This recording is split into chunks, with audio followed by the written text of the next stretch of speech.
it's James Vincent, one of the piano teachers from Vincent Music. I'm going to be talking today about improvising on chord patterns, specifically for the rock school grade 3, the old syllabus. So we're improvising the key of E flat. We're going to use 4 chords: E flat, B flat, A flat, and C minor.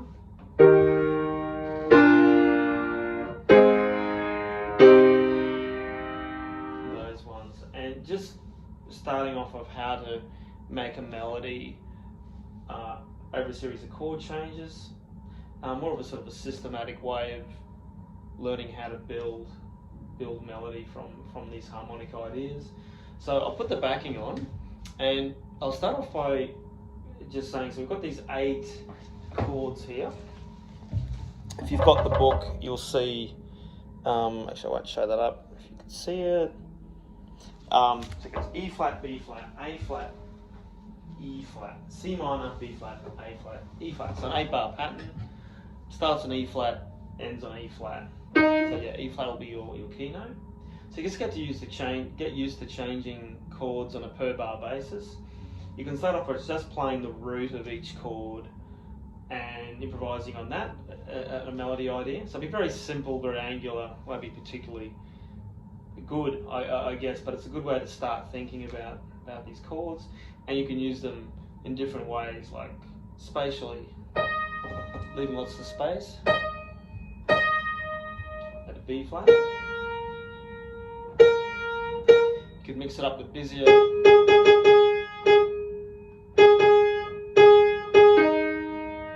Okay, so I'll put on the backing and show you this idea. So we're just going to use the root of the chord notes to improvise this melody.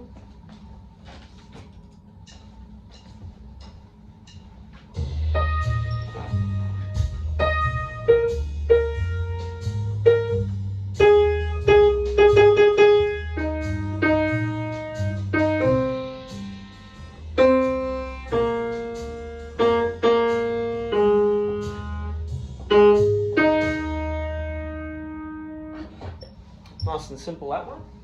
And so when you're comfortable doing that, you can move on to another step where you're going to outline all the chord notes of each chord. So in E flat you've got E flat, G, and B flat to play around with, and in many octaves for that matter. So you can start off even just doing them in a triad way, which is again very angular, but you start to explore, every note of the chord for every bar. So E flat, we could play E flat. On the E flat bar, we can play E flat, G, and B flat. Then we get to bar 2, the B flat bar. We can play B flat, D, or F. A flat, we can then play A flat, C, and E flat. C minor, we could play C, E flat, and G. So it gives you a few more pitch options per bar. So let's give that a try. I'll put on this backing again, maybe a little louder.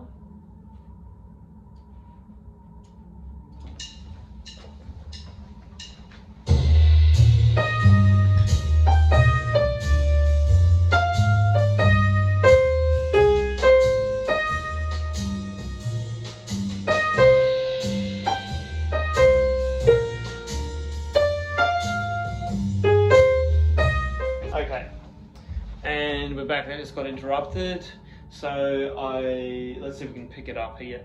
I was just in the middle of playing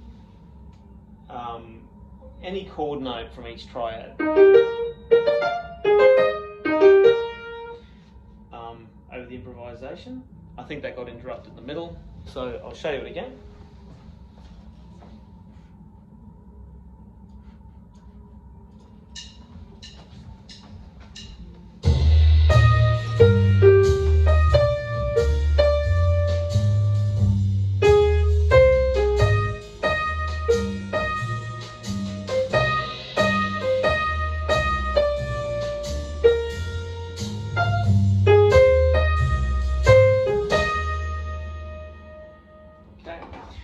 Let me just pause that.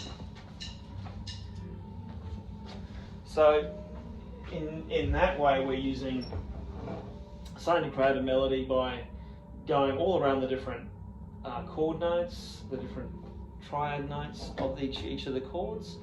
So when you get comfortable doing that, you can then move on to the next stage, which is I would hold each note for a semibreve and go up to the next closest chord note. Now this takes a little bit of thinking. So for example, so over an E flat chord, the second chord on the second bar will be B flat.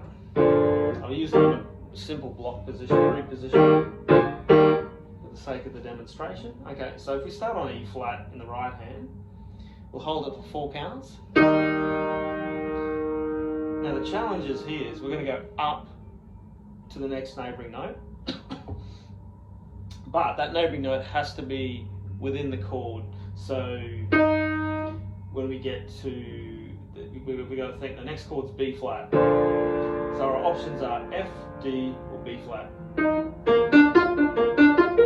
And you find closest to that E flat, F is the next one that's higher. E flat chord. Then we do it again. So for A flat, the next note, closest note, neighbouring note is A flat.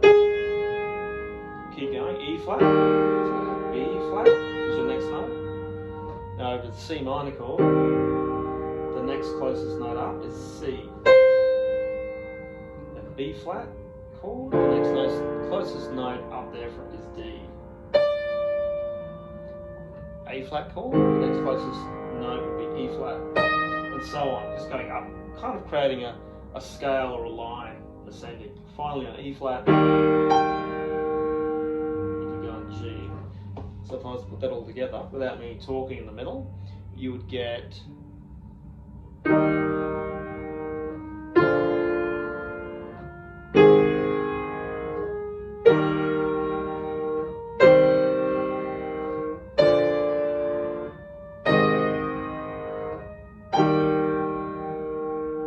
it's nice sort of linear movement in the melody. You know, moving up in steps and seconds or sometimes thirds works really well in melodies.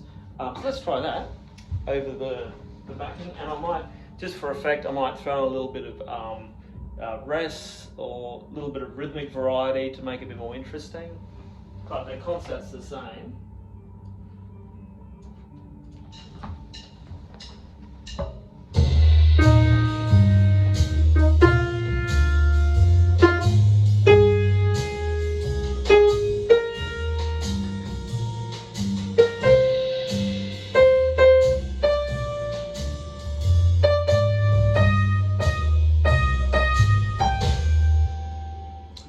Let's give it a go the other way now. This time we're going to go down.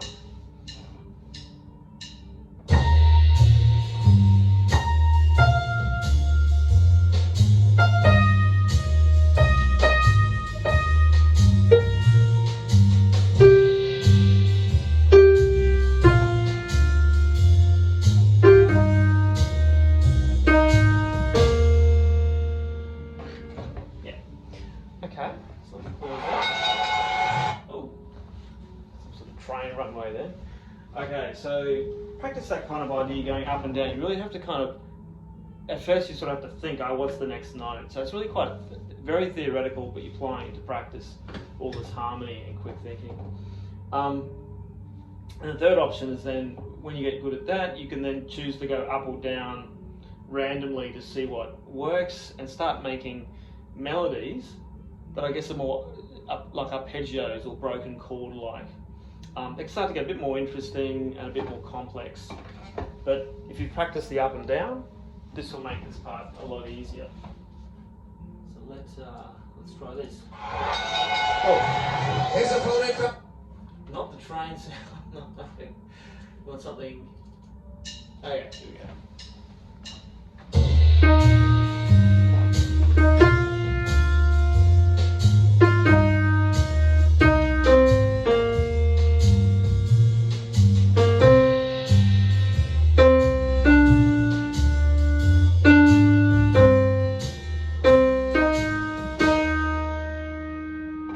So that time, you know, I just felt like with a bit more versatility, I could sort of make it head to where I wanted to. and it's still limited to those notes of each chord. So this time I might take a few more angular jumps and leap around, maybe beyond fourths, maybe fifths and sixths and things like that, so we get a bit more dynamic melody. Okay, here we go.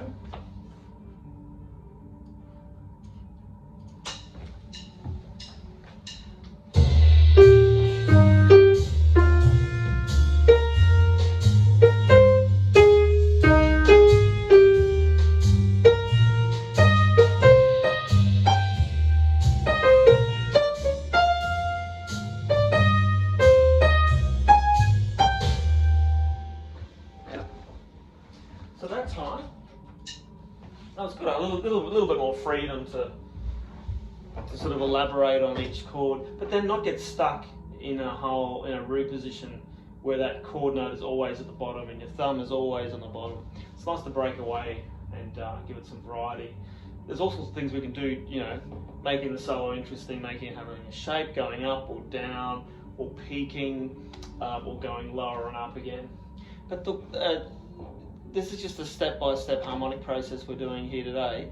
So now let's try. This is getting a bit more complex. So we're going to start using passing notes. So for this, you also need to know what scale you're in, what key. By now, you're starting in E flat, you're ending in E flat. So it's quite clear that the key is E flat major. And again, a good way to learn and review a key is learn, the minimum number of white notes or black notes first. So for E flat, the minimum number of the type of note is a black note, i.e. the 3 black notes, E flat, A flat, and B flat. So getting good at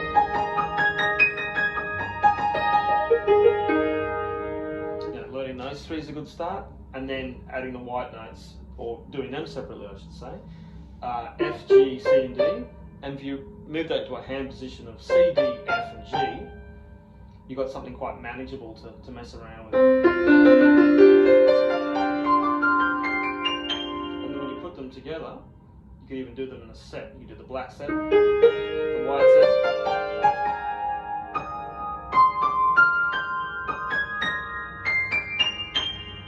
which is another way, an alternative way of just learning your E flat scale. Just something a bit different and more interesting. So yeah, where was I? Passing notes. Okay. So look, a good rule of thumb in improvising, songwriting, when you're starting off, is the first and the third beats of bar, particularly the first beat. If you make them one of the chord notes, so for the E flat bar, you're going to make the first beat or the third beat E flat, G, or B flat, because first and third beats tend to be the stronger beats, and beats 2 and 4 will be the weaker beats, and for those you can do passing notes or non-chord notes. So if you're playing E flat, G or B flat on beats 1 and 3, then for beats 2 and 4 you've got the option of F, A flat, C and D, a whole range. Now that can be a bit much just to think about. Usually it's like a passing note is what note is in between the note you're heading to. So if we're going like E flat, G, a passing note might be the F in between because it's right there. E flat, F, G, or E flat, F, G. Same if we're going from G to B flat. G, B flat can then become G flat, A flat, B flat, or B flat to E flat. If you're going that way, B flat, D, B flat, or B flat, C, D, B flat, C, D, E flat. So these non-notes start to make it. These non-chord notes make it give you even more variety and more interesting in the melody. So for this, you combine with what you're doing, beats 1 and 3. You can practice this firstly by every time you come to the first beat of the bar, you could do a chord note, and then you can work on where you get that is going from beat 1 and beat 3. Because thinking about just one note per bar to come home to is going to be a lot easier than every second beat. Let's give that a try.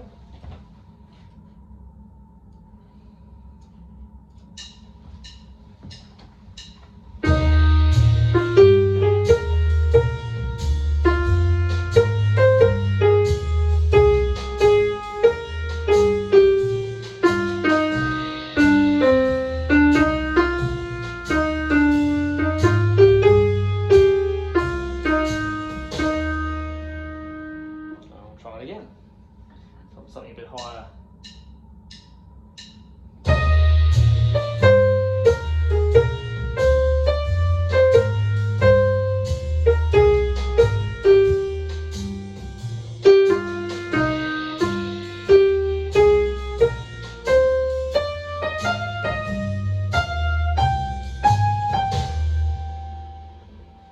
Okay, so that one was, those ones tend to be more,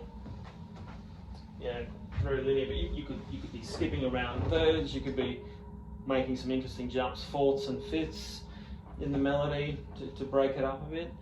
But yeah, passing notes on beats 2 and 4, and you could even then work it to be on every first beat, every third beat.